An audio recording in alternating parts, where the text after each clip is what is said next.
Welcome to something to talk about. Yeah, really loud. Welcome to something to talk about. Hi! Welcome to Something to Talk About, and happy Halloween! I let my daughter pick my costume. This is my Who Draculas. What did I end up calling this? This is my Who is the Most Dracula from the Song of Ice and Fire lore. This is my Halloween special. Welcome to Something to Talk About, and this is the video that I have planned to give you guys for Halloween. You guys like it? It's kind of hot. All right. Not in that way. I mean, like temperature-wise. Okay, cool. So I've talked about this on other people's channels, and I've talked about it a little bit on my own. But George R.R. Martin, the writer of the A Song of Ice and Fire books. By the way, my name is Taco. If you've never been here before, you're a little creeped out. But yeah, I do long one take, no editing videos where I got these cards that I gotta read. And anyways, so I've talked about this before, how George likes his universal monsters. And one of them that he likes to squeeze in is Dracula. So I'm going to the most Dracula out of these four characters. Now, I will explain to you what I mean by that. So I'm just going to move on. All right, so who's Dracula? So first we're going to start with who he is, and then I'm going to talk about the 11 most Dracula traits, and then how this game's going to work, and then we're going to go through these characters and find out who is the most Dracula. Charizard, right? That's my cry, my war cry. All right. Who is Dracula? So Count Dracula is the title character from Bram Stoker's 1897 Gothic horror novel. He is considered the prototypical and archetypal vampire in works of fiction. So aspects of the character are believed to be inspired by the 15th century Vlad the Impaler, of course, who was known as Vlad Dracula. I will be pulling mostly off of the novel, but also with general traits from pop culture. But actually, I kind of let that in just, for the most part. But really, I'm trying to find the Bram Stoker Dracula the most, because most of the big Dracula / vampire traits are pretty true to what he does in the novel. So I'm going to talk about kind of the most Dracula traits. And also, if I wanted to go off of pop culture lore, he eventually, there is a version of him that's going to have all powers and all things and all different whatever, right? But I'm going to go with this one, the main one. Right? Yeah. Okay, so let's discuss. I broke it down to 11 traits. Of course, vampires and Dracula do have other powers and traits like weather control and weird stuff like that. But since there's no characters at all that are really going to have them, except for the others, I guess, I'm not going with them. With certain traits. If you're going to be like, what about their super strength? People don't really have super strength in the Song of Ice and Fire. So I went with the traits that I'm actually going to have characters have, right? And then we're going to look at all those first. All right. So personality. Pale skin. So Dracula has always been pale since he stays out of the sun. In him being, like a walking corpse, like he's dead, right? Like no blood flow or whatever. And then cunning and charismatic. I know those are two different things, but you need to have at least one of those to get this point. He is smart and charming, manipulating and controlling others while being very subtle. And then the opposite of that, his bloodlust and bestial nature. So this has to be paired with his likability. He has a bloodthirsty and violent side that comes out when it's safe, right? So he normally is going to be acting regal, but when he's got you alone, he's gonna, right? Although early in the novel of Dracula, dons a mask of cordiality, he often flies into fits of rage when his plans are frustrated. Dracula is commonly depicted with a bloodlust, such as seemingly unable to control. His adaptations sometimes call this uncontrollable state the thirst. So cruel. Yeah, he has to be cruel. He does not care who he hurts to get what he wants. He has to do some cruel stuff. And then this is a must a creepy castle, right? Like castle is big creepy castle in Transylvania, right? He's got to have a big old creepy castle. He doesn't gotta, but all right. So it's not really a must, but it's definitely a trait that's going to help. All right. Okay. So then let's talk about his blood drinking / cannibalism. Dude likes to drink blood and otherwise consume flesh. Dracula requires no other substance but human flesh, with which has effects of rejuvenating him and allowing him to grow stronger. His power is drawn from the blood of others, and he cannot survive without it. Although blood drinking can rejuvenate his youth and strength, it does not give him the ability to regenerate. Months after being struck in the head with a shovel, he still bears a scar from the impact. Yeah. Again, when these characters, I didn't say this yet, but when these characters get these traits, they don't have to be 100% the same. They have to within reason, right? And we'll get to how these points are going to be delved out. So, and then his powers. So it's the rest of his traits. Immortality and undead. This one's self-explanatory. He's an immortal vampire. Animal control. All feral beasts and critters around him will obey his every command, though his hold over them have some limitations. He has summoned thousands of rats to swarm and attack the heroes. And then Holwood frees the rats from the influence by having his trio of terriers killing one of them and terrifying the rest in the process. Yeah, so it's not complete dominance. I just need a little bit of animal control.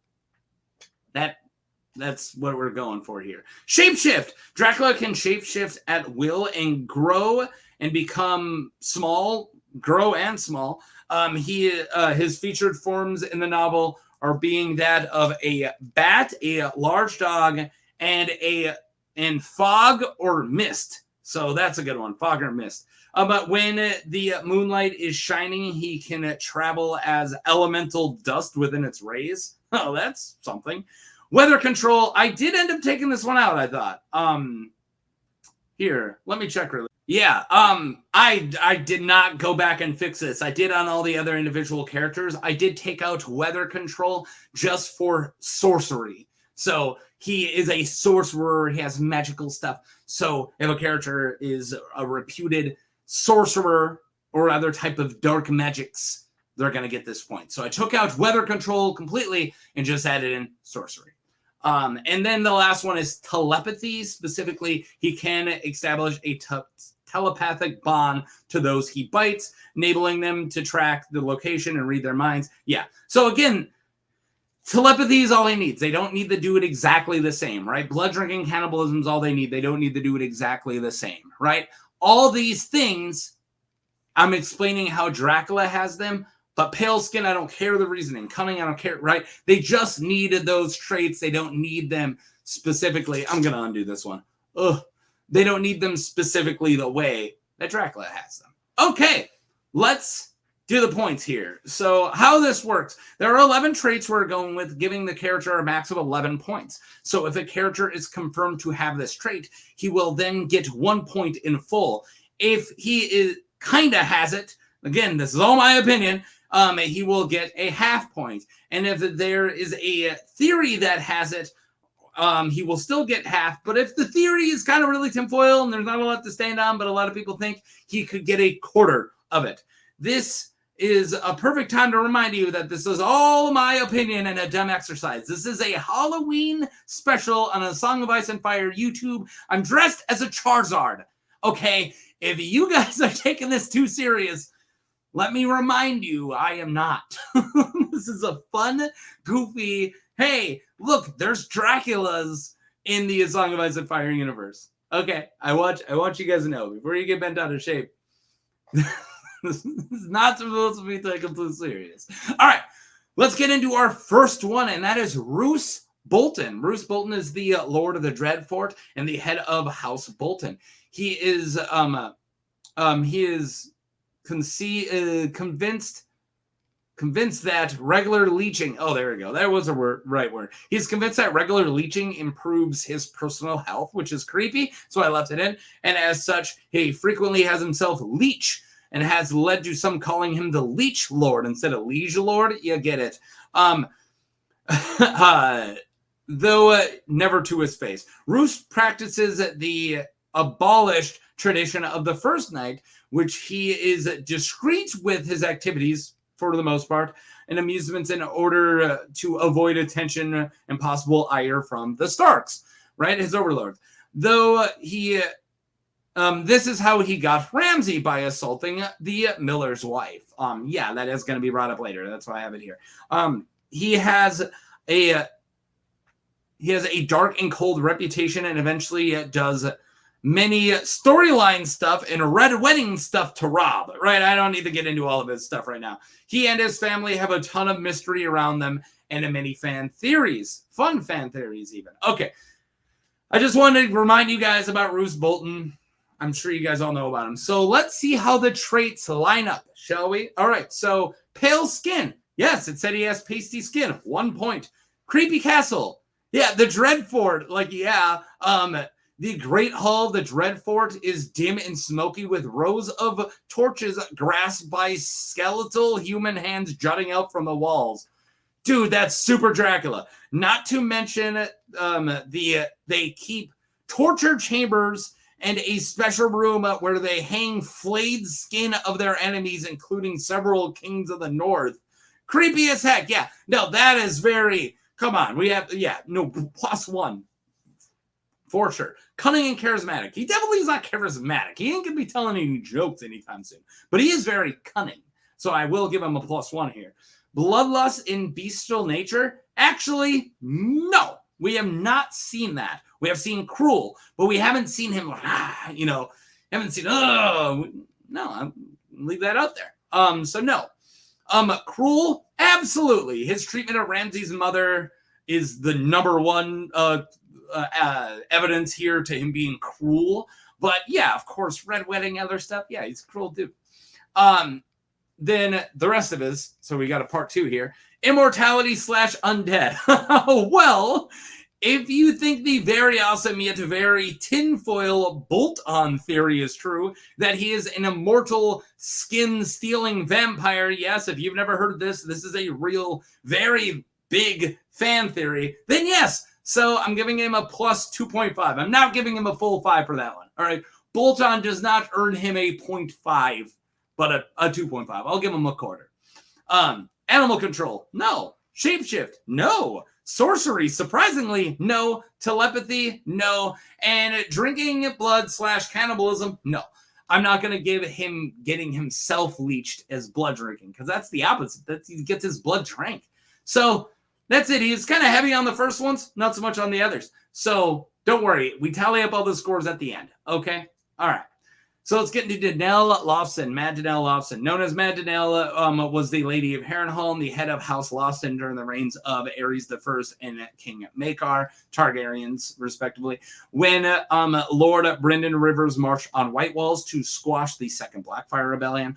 Lady Danelle was among the River Lords who came in support, marching in great strength, and she led the men herself, wearing tight-fitting black armor.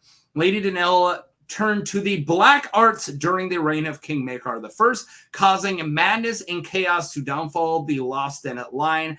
So, yeah, in the downfall of the Lothston line, they had to go take her out. They went and marched on her and took her out. After her time, misbehaving children were told a story on moonless nights that giant bats would fly from Harrenhal and take the bad children back to Mad Danelle for her cook pots. Wow. Other stories were told about Mad Lady Lothston bathing in blood and proceeding over feasts of human flesh. You can see the Dracula stuff already, right? Now, I'm going to state right now before we get into her traits, this is the character we see least of. All right, so I have a lot of no's, and it's because we don't know. We only see her for like a second in an actual book and an actual novella in Mystery Night, Duncan Egg book. And then we get her in the World of Ice and Fire. So we sadly don't have a lot of time with her. So a lot of these no's are more of absence of it. So maybe once we get a book that explores her more, her tally might go up. All right? Okay. So let's get into it. Pale skin. No, not stated. She's not stated as being pale.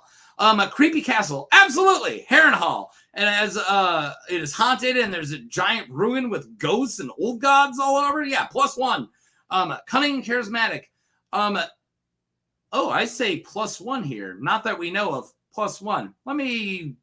Okay. I don't know why I wrote +1. Not that we know of. Bestial nature. Not that we know of. I wish we had more time with her. Yeah. Cruel. I'll have to go with a half here because taking children and putting them into her cook pots would be cruel. But that is just a wives' tale to scare kids that is said after. I'm going to state the importance of after her death, right? So the things that she is accused of doing before is killed, I'm gonna give a little more credence to, but the like scarier children wives tales that are come up after her fall are gonna be 0.5s. Okay, cool. Moving on. Immortality and undead. No. She is for real dead at the end of this. Animal control. Yes. So going back to the myth, again, this is the myth version. A giant bats would come and grab you if you're being a bad kid. So another half here. Shapeshift, no. Sorcery, yes. I will give her a full point here because it is stated that she loves the black arts while she's alive. And again, there has to be a reason why they want to take her down in general, right? So, like, I can't just say it's all hearsay. I'm just going to say the stuff that specifically was stated after she died is myth and probably not true. But the stuff that they went and took her down for, I'm going to give a little bit more. Maybe she's done none of this. I wish we had more books with Mad Danelle Lothston. Blood drinking cannibal. Yes, that's like her entire thing. Eating human flesh, bathing in it, drinking blood. But again, this is also myth, but I'll give her a full point here because there has to be an actual reason why she was taken down, which I already said. Myths were spoken after her death, but I feel so I feel a half point would fit then, but this was when she was being taken down. So paired with her black arts, I'm going to go with a full point here. So full point. Give me a sec. All right. I do not know why I had that typo of that +1 when I said no. So that's going to totally change the count later on. But that's fine. That's fine. That's what we're here for. Let's get into it. Maegor Targaryen. Maegor the Cruel. He was the third Targaryen king to sit the Iron Throne. He was the son of Aegon the First. You guys know all this. And his elder sister wife, Visenya Targaryen. He had an older half-brother, and he's the first. All right, here we go. You guys ready? He was the greatest fighter of his time, along with being a very violent and humorous man. He served his hand until he was exiled for having taking too many wives. He came back after his brothers died to kill a maester, fight in a trial of 7, do some dragon war crimes, kill his nephew, kill his other nephew, force more brides to marry him, kill some construction workers. That's cool. Jeez. And eventually even more horrible crap, and then die. Yeah, that's... I don't want to spend too long on Maegor. All right. I left out some of his crimes. You're welcome. Man. All right, Maegor Targaryen traits. Pale skin. I'm going to go with a no on this. He's no more pale than a normal Targaryen. Creepy castle. Again, I'm going to say no here. Because, sure, the Red Keep has some creepy stuff, but it's no more than any other castle. And then if I gave it to the Red Keep, I'd give it to every castle, and I just don't see that being true. Sure, it's got, like, secret passages and so on and so forth, but, I mean, we're talking tortured chambers, right? Well, I guess it's got the dungeons, but you guys know what I mean. I wouldn't quite call the Red Keep. If that's creepy, then everyone's creepy, all right? Every castle has a dungeon, but they don't all have crazy Harrenhal stuff, right? In Dreadfort stuff. So cunning and charismatic, no on both accounts. He had the charisma and subtlety of a sledgehammer. So another no. Bloodlust and bestial nature. Oh, absolutely. He has a bit of a temper. Cruel. Yeah, it's his name. His treatment of the Macers that speak their minds in women and families of women who wronged him, right? Construction workers that didn't wrong him. His own family who are in his way, not to mention the faith.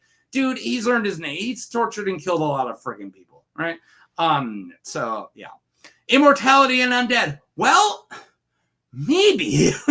So after the trial of combat, there is a solid case that Taino the Tower did some blood magic, and he is a tad zombie. And also, there is a small case that Visenya, his mother, conceived him through some type of blood magic. So, possibly, I might go, especially with him pretty much dying at the trial of 7, being unable to move, being bedridden, and then Taina goes and does some stuff, and then all of a sudden he's up. I might say there's some undead stuff there. So I'm giving him a half there. Half point. Yeah. Animal control. Yeah, his dragon. Sure, they're not in complete control of their dragons, but there's definitely some type of animal control going on with dragon bonding. Get out of here. All right. Shapeshift. No. Sorcery. Not him, but possibly his mom and definitely his wife. And he, like, reaps the benefits of that. So maybe he's not personally doing sorcery, but he uses sorcery. He just has somebody else do it. But it is things that he kind of has the ability to do, but through one of his wives and his mom. So yeah, half point, because it's not straight up him.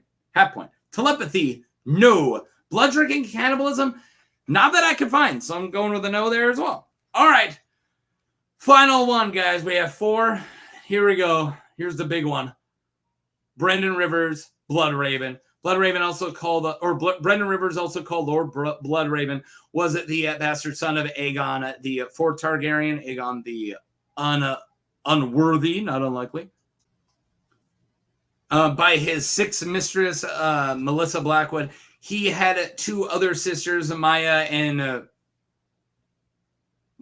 Gwyn's. Okay, cool. I didn't know that. And numerous half siblings. Yeah, he's got a bunch. Brynden was counted among the quote great bastards. Like his bastard siblings, Brynden was legitimized by King the Unworthy. Brynden was a Targaryen loyalist during the Blackfire Rebellions. He served as a master of whispers and handed the king to King Aerys I and King Maegor. He did all kinds of magic stuff. That's all I got. Dude, I don't know how to just sum up Bloodraven in one thing. All right. He was eventually sent to the Night's Watch by King Aegon V, the Unlikely, where he rose to the position of Lord Commander, and he is now a creepy tree dude that gets Bran to find him north of the Wall. Yeah, I didn't know how to sum up Bloodraven in one thing. I tried to do my best. That is in no way a full summary of everything that Bloodraven does. All right, guys, let's get into the traits. Pale skin. Yeah, he's an albino. So, yeah, more than a normal Targaryen, he is definitely pale. Creepy castle. Actually, no. He lives in a tree. Definitely creepy. Definitely a vampiric layer feel, all right? But it's not a creepy castle. He's got a vampire cave, which many vampires have vampiric caves. But Dracula hangs out in a castle, man. He lives in a tree. It's like he's living like the vampires from Lost Boys. All right, come on, man, get a castle again. All right, so no on the castle. Charismatic and cunning. Charismatic, no, but cunning, absolutely. And we're giving a +1. Bloodlust or bestial nature. Surprisingly, none that I could find. I couldn't find any time when he was like being savage, right? And that's what we're looking for. Cruel, for sure. His treatment of Aenys Blackfire, absolutely. Pretty much any other Blackfire, he's going to be pretty cruel towards. Also, the Hunchback Septum got ice brutally, I may add, for just speaking against Bloodraven. So yeah, +1, he's cruel. Immortal and undead. Maybe? Like, probably. We know he is super old thanks to the tree he is plugged into, and he might even live longer. So I'll say like a half here. I don't know if I'd go so far to say undead, or I mean immortal. Like, I think if you just unplug him from the tree, he might just die. But yeah, sure. I'll give him a half. Animal control, yes, absolutely. Ravens for sure, and pretty much more animals. He's probably controlling every animal you've ever met. All right, he does a lot of animal control. Shapeshift, yeah, kinda. It is said that he can shapeshift. He let's look at something that Dunk thought. Right, some claimed the King's Hand, which is Bloodraven, was a student of the dark arts who could change his face, put on the likeness of a one-eyed dog, and even shapeshift into mist. That's right, mist. Shapeshift into mist. That's all Dracula. That's what Dracula does. So, sure, we've never seen him do it, and it's also a theory that he shapeshifted into mist and wore to Maegor to kill Baelor Breakspear. But since it was never fully confirmed, I'm not going to give it a +1, but it is stated in the text. Somebody believes it. I'm going plus 0.5 here. I'm going a half that he can shapeshift. Call me crazy, but it's supported. It's as supported as the other things that I gave a half to. Sorcery. Yeah, see the dunk quote above. Yeah, he practices the black arts. Him and his sister concubine, Sarah Seastar, they love those black arts, dude. I think. I'm pretty sure. Telepathy. Actually, I'd call his treatment... Yes, actually, I'd call his treatment of Bran telepathy, though he is getting help from the tree. The bird in Bran's dream picking or plucking out Bran's memory of getting pushed out the window is some real mind control stuff. So I'm going under the assumptions that the three-eyed crow is Bloodraven, and I know a lot of people don't believe that, but the three-eyed crow plucks Bran's head and then literally pulls out the memory of him being thrown. That's telepathy, mind control. That's some real Professor X stuff there. It's more than just talking. He's got some real telepathy powers here. Professor X, but instead of, a wheelchair, it's a tree. Blood drinking and cannibalism. I said I'm going to go quarter here, but I changed my mind. Not only could he have drinking Jojen paste at some point, but he has, he's tied to the weirwoods that still feed the trees, where people still feed the trees blood, and Bran tastes blood when he witnesses sacrifice through time. It's safe to say Bloodraven also tastes blood during that time. It's not as straightforward as biting a neck, but it's still blood drinking. +1. Yeah, I'm going to +1. He tastes the blood. Like while they're in the tree, even through time, when people give blood sacrifice to the tree, he is getting substance from that. It's around about Odin. He's got a lot of Odin stuff tied to him too, but definitely some Dracula stuff as we're seeing. But I'm going to, in a roundabout way, give him a full point here. I think that's blood drinking. And not only that, but Jojen paste. If Jojen paste is actual Jojen paste, and Bloodraven also at one time did whatever you want to call it, Frank paste, his good old friend Frank, everybody knows about Frank, that's cannibalism, my guy. And dude, Bran has to do so much cannibalism just to get up to that tree. It's safe to assume that Bloodraven has at some point. So, yeah, I'm giving him a full point. So let's look at the tally, and let's remember, I do have a typo, so we'll -1 from Danelle Lothston. Sorry, I'm not a very professional guy. I'm just as a Charizard, yo. Roose Bolton, 4.25 or 4.24. God, I should have really went over my slides. So Roose Bolton got 4.25. Mad Danelle only got 4. Maegor only got 4, and Bloodraven has an 8. Yeah, this was not close. This is barely close. Bloodraven was only short a creepy castle and the bloodlust. Yeah. Bloodraven is the most Dracula. If we get another book with Mad Danelle and we get a lot more Mad Danelle and we learn other stuff, she might surpass him because she is still very Dracula. All of them are pretty Dracula, right? So yeah. You guys enjoy this? This is a happy Halloween, man. I really hope you enjoy this cool little idea. I've been kicking around this idea for a long time, and I'm glad I got to finally do this for my Halloween special. And also, most likely, I hope I'm doing it because I'm filming this really in advance, but there's a very good chance I'm doing a live stream tonight. So check that out. I'll be doing a Halloween live stream tonight. Some spooky topic I don't even know about yet because I filmed these in advance. But I hope you liked my Charizard costume. And yeah, I hope you guys have a safe and responsible Halloween. Peace.